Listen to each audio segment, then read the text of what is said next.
Hi అండి, how are you? ఎలా ఉన్నారు అంతా? ఈరోజు సాటర్డే. Sorry, second Saturday. ఈ సెకండ్ సాటర్డే మా ఇంట్లో ఒక ప్రత్యేకత ఉంది. ఈరోజు మా మా ఇంట్లో అత్తగారు కోడలికి ఏమీ అనని రోజు. అంటే ఫుల్ ఇండిపెండెన్స్. ఈరోజు మా ఇంట్లో అంతా కోడలిదే నడుస్తుంది. ఈరోజు పిల్లలకి హాలిడే. కాబట్టి నేను వాళ్ళని డిస్టర్బ్ చేయదలుచుకోలేదు. ఈరోజు పిల్లలు కోడళ్ళు ప్రశాంతంగా ఎంతసేపైనా పండుకొని నేను వదిలేసినాను.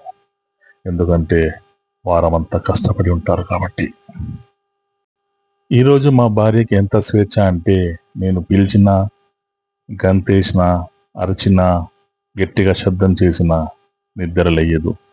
బహుశా నెలలో ఈ రోజు ఒక్కరోజే ఆమెకి చాలా ఇష్టమైన రోజు అనుకుంటాను.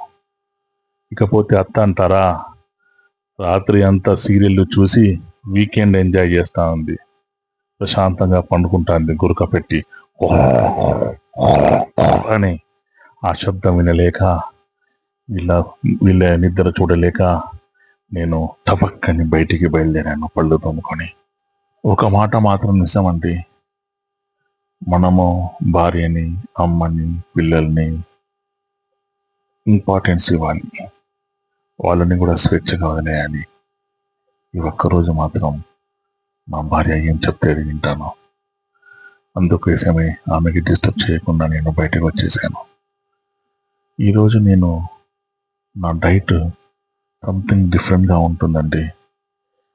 ఈరోజు నేను తినేది, చేసేది అంతా మీకు చూపిస్తాను. ఈరోజు నేను ఏం పనులున్నా పెట్టుకోనండి. ఎమర్జెన్సీ పని ఉంటే మాత్రం అది ముందే ప్లాన్డ్గా చేసుకుంటాను. అలా బయలుదేరి హోటల్కి వెళ్ళానండి. ఇదేనండి పాయ, నహారీ పాయ. హైదరాబాద్ వాళ్ళు చాలా అదృష్టం చేసుకున్నారండి. ఈ ఫుడ్ ఐటెం చాలా బాగుంటుందండి. పరకడుపున తింటే చాలా బలం అండి. మోకాళ్ళ నొప్పులు ఉన్న వాళ్ళు ఖచ్చితంగా తినాలండి. మోకాళ్ళ నొప్పి ఖచ్చితంగా తగ్గుతుంది, ఆ గుజ్జు పెరుగుతుందని విన్నానండి. పాతకాలంలో నవాబులు మరియు కుస్తీ పట్టేవాళ్ళు పొద్దున్నే ఇది పరకడుపున తిని కుస్తీ పోటీలకి పోయేవారు అంట, కుస్తీ ప్రాక్టీస్ చేసేవారంట. నేను కూడా వాకింగ్ స్టార్ట్ చేశాను కదండి, నేను కూడా కుస్తీ పట్టినట్టు కదా లెక్క. అందుకోసం నేను కూడా హోటల్కి వెళ్ళి నేను ఒక బ్రెడ్ తీసుకున్నాను. అది కూడా మైదా అండి. ఈరోజు నేను ఒకటే మైదా బ్రెడ్ తీసుకొని ఆ పాయ తీసుకొని ఇట్లా కలుపుకొని నిదానంగా తినడం ప్రారంభించాను. ఆ టేస్ట్ని ఆస్వాదిస్తున్నానండి. ఇంత లోపల తినగా హాఫ్ బ్రెడ్ అయిపోయిందండి. నిజం చెప్పాలంటే ఇది పూర్తిగా మసాలా ఫుడ్ అండి, మరియు మంచి రుచికరమైన హైదరాబాద్ స్పెషల్ ఫుడ్ అండి.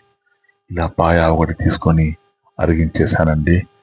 ఆ దాంట్లో ఆ గజ్జి ఉంటుంది చూడండి, అది తీసుకొని టపీ టపీ టపీ టపీ కొట్టి దాంట్లో ఉన్న గజ్జిని తీస్తున్నానండి. అలా నేను టేస్ట్ చేశానండి, మొత్తం కంప్లీట్ చేసేసానండి. మా అమ్మ కూడా తీసుకొస్తాను అంటే వద్దురా, నేను మసాలా ఐటెం తినలేదని చెప్పింది. అది కూడా నిజమే అండి.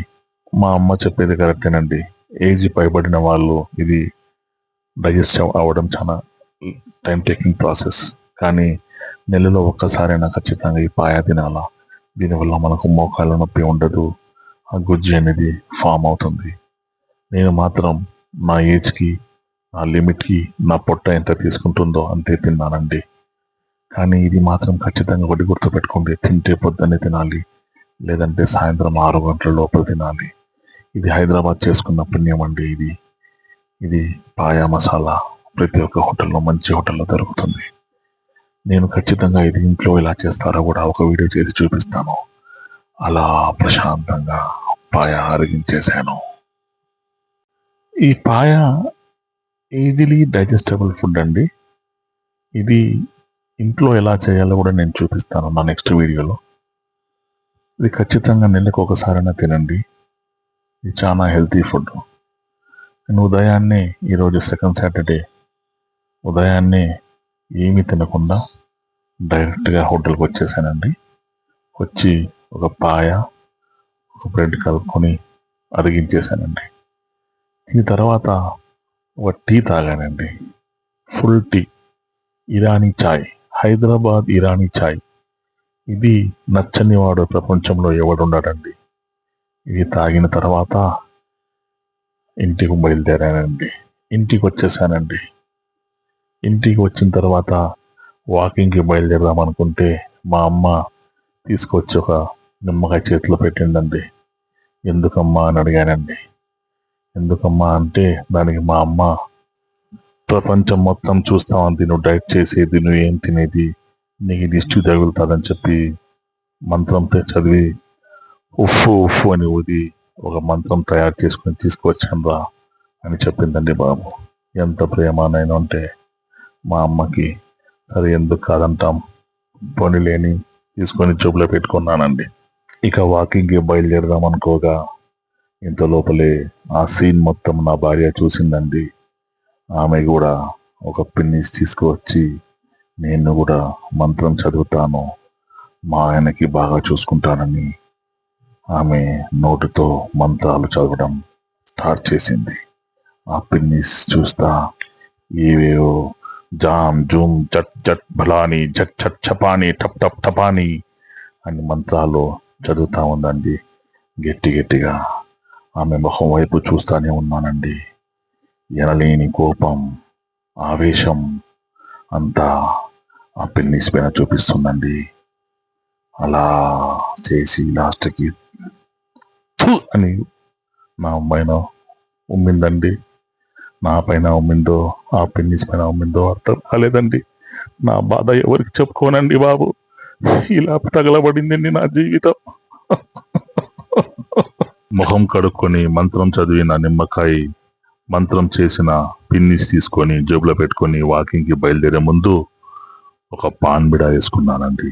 ఎందుకు అంటే పొద్దున్నే నేను పాయ తిన్నాను కాబట్టి అది అరగాలని పాన్ బిడా చాలా మంచిది, సాదా పాన్ వేసుకొని అలా వాకింగ్కి బయలుదేరానండి. ఈరోజు నా వాకింగ్ వెరైటీగా ఉంటుందండి. అలా స్పీడ్ లేకుండా, అలా స్లో లేకుండా నిదానంగా వాకింగ్ చేస్తానండి. నిదానంగా అంటే ఎట్లా అనగా, మనం ఎప్పుడన్నా హైవేలో పోయేటప్పుడు బర్రెలు సైడ్లో పోతా ఉంటాయండి. నిదానంగా వాకింగ్ చేస్తానండి. ఎందుకంటే కడుపు మొత్తం లోడ్ అయి ఉంది, ఏమి చేసినా ఇబ్బంది. అందుకోసమే బర్రె మాదిరిగా ఒక సైడ్లో నిదానంగా వాకింగ్ చేస్తున్నానండి. మీరు ఎప్పుడైనా గమనించినారో లేదో, హైవేలో సైడ్లలో బర్రెలు పోతా ఉంటాయి కదండి, అవి నిదానంగా నములుకుంటా పోతా ఉంటాయండి, డైజెషన్ బాగా జరుగుతుందని. అదేవిధంగా నేను కూడా నిదానంగా ఆ చంప ఈ చంపకి నా పాన్ని తిప్పుతూ వాకింగ్ చేస్తున్నానండి. నేను ఇబ్బంది పడకుండా, నా కడుపుకి ఇబ్బంది పెట్టకుండా, నేను ఒక్కడినే ఇబ్బంది పడుతూ హ్యాపీగా నా వాకింగ్ అనేది సాగిస్తున్నానండి. ఈరోజు సెకండ్ సాటర్డే కాబట్టి నా భార్య, అమ్మ వాకింగ్కి రాలేదు నాతో పాటు. నేనే పిల్లల్ని తీసుకొని నిదానంగా, ఎవరికి డిస్టర్బెన్స్ లేకుండా, హైవేలో బర్రెలు పోతాయి కదండి సైడ్గా, అలా సైడ్గా నిదానంగా వాకింగ్ చేస్తూ ఉన్నాను, నములుకుంటా తమలపాకుని. ఇప్పుడు ఈ నిమ్మకాయ ఎవరు నాకు దిష్టి పెడతారు అని ఆలోచిస్తున్నానండి. ఈ పిన్నీస్, మా భార్య చెప్పింది, ఈ పిన్నీస్ తీసుకొని ఆ నిమ్మకాయని గుచ్చు, నీకు ఎవరన్నా మనసులో ఎవరన్నా తడిబిడి ఉన్నా, ఎవరన్నా గుర్తుకొచ్చినా ఆ పిన్నీస్ తీసుకొని ఆ నిమ్మకాయ గుచ్చితే దిష్టి పోతుందని చెప్పేసి. ఇప్పుడు నాకు ఎవరు గుర్తుకొస్తున్నారంటే, నన్ను దిష్టి పెట్టేవాళ్ళు ఎవరు? కొంపదీసి బిస్మిల్లా బియ్య ఉంటుందా? గుచ్చాలా వద్దా, గుచ్చాలా వద్దా, గుచ్చాలా వద్దా ఆలోచిస్తా ఉన్నాను. గుచ్చుతా ఉన్నాను, బిస్మిల్లా బినే గుచ్చుతా ఉన్నాను. కాదండి, ఆమెనే కదా, ఆమె వల్ల నేను డైట్ స్టార్ట్ చేశాను. ఆమె ఖచ్చితంగా ఉండదు, ఆమె నా మంచి కోరుకుంటుంది. అలా ఎవరా అని చూస్తా ఉన్నాను. అనంతపురం పిన్నియా ఉంటుంది. కాదు, ఆమె కూడా చాలా మంచిది, నా మంచి కోరుకుంటుంది. ఎవరబ్బా ఎవరబ్బా ఎవరబ్బా అనుకునే లోప ఈ మధ్య నాకు మా చూడి చూస్తా ఉంది. చూడినే మొత్తం దిష్టి పెడతా ఉంది. అందుకోసమే ఈ పిన్నీస్ తీసుకొని ఆ నిమ్మకాయని టపా టపా అని గుచ్చానన్నమాట. వాకింగ్ అయిపోయిన తర్వాత పిల్లల్ని తీసుకొని ప్లే గ్రౌండ్కి వెళ్ళాను. క్రికెట్ ఆడుకుంటున్నాను వాళ్ళతో. ఈరోజు ఒక్కరోజు నెలలో వాళ్ళకు టైం దొరికేది. అందుకోసం వాళ్ళని ఇద్దరిని ఎంజాయ్మెంట్ కోసం 1 గంట క్రికెట్ ఆడదామని పిల్లల్ని పిలుచుకుపోయి నేను బర్రెలాగా వాళ్ళకి పరిగిస్తా క్రికెట్ ఆడుతూ ఉన్నానండి. అలా 1 అవర్ క్రికెట్ ఆడిన తర్వాత నేరుగా బయలుదేరి ఇంటికి వచ్చేసామండి. అలసిపోయిన మనసుతో శరీరంతో ఇంటికి వచ్చి రాగానే కడుపు నిండా రాగి వాటర్ తాగాను. ఇంతలోనే మా శ్రీమతి గారు ఫ్రెష్ మైండ్తో ఒక జయా బచ్చన్ టీ తీసుకొని ఇచ్చారండి. ఆమె ఎంత హైట్ ఉందో అంత హైట్ ఉంటుందండి నా గ్లాసు. టీ తగ్గదు, టీ పెరగదు.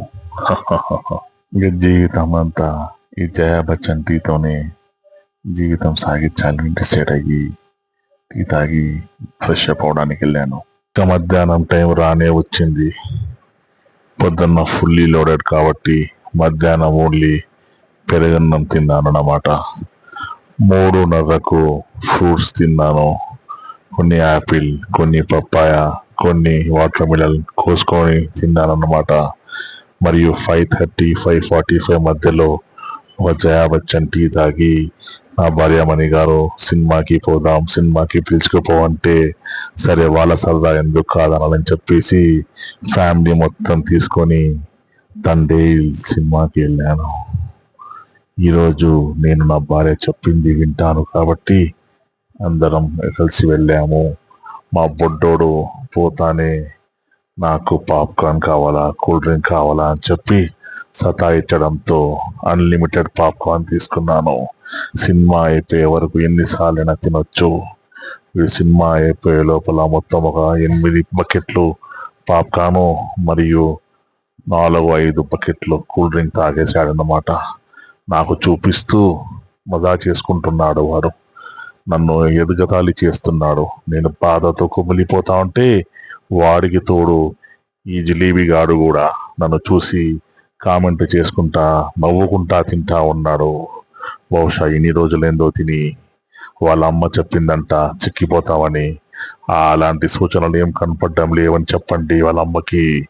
ఇప్పుడు ఈ సాయి పల్లవి గారు ఇలాంటి స్టెప్ చేస్తా ఉంటే నా భార్య చూసి నువ్వు డైట్ అయిపోయే లోపల పక్కగా అయిపోయిన తర్వాత ఇక డ్యాన్స్ చేయాలా, ఈ స్టెప్ వేయాలా అని చెప్పేసి నా దగ్గర ప్రామిస్ తీసుకునింది. ఆ భయంతో ఇంటికి వచ్చి నేను మళ్ళీ పెరగన్నం తిన్నాను. ఎందుకు అంటే పొద్దునుంచి హెవీగా ఉన్నాను కాబట్టి టాబ్లెట్లు వేసుకోవాలని మాత్రమే ఇంటికి వచ్చి నేను పెరగన్నం తిన్నాను. కొంచెంసేపు వాకింగ్ చేసి ఆ 9,000 స్టెప్స్ని కంప్లీట్ చేశాను. ఇలా సాగింది ఈరోజు నాకు. అంతే. అవునండి, మీకు ఒక విషయం చెప్పడం మర్చిపోయాను. పొద్దున చెప్పినట్టు దిష్టి పెట్టేది ఈ అమ్మాయినండి. ఈ అమ్మాయి పేరు చూడి. ఈ అమ్మాయికి ఏమీ తినిపించట్లేదని నా పైన పగపట్టి నాకు దిష్టి పెడతా ఉందండి. థ్యాంక్ యూ అండి. ఈ విధంగా సాగింది ఈరోజు నాకు. ఏది ఏమైనా కానీ ఇదంతా ఎవరి కోసం అనుకుంటారో తెలుసా అండి? మా బిస్మిల్లా బీ కోసం అండి. బిస్మిల్లా బీ డైట్ కంటిన్యూ ఉంటుందండి. Thank you.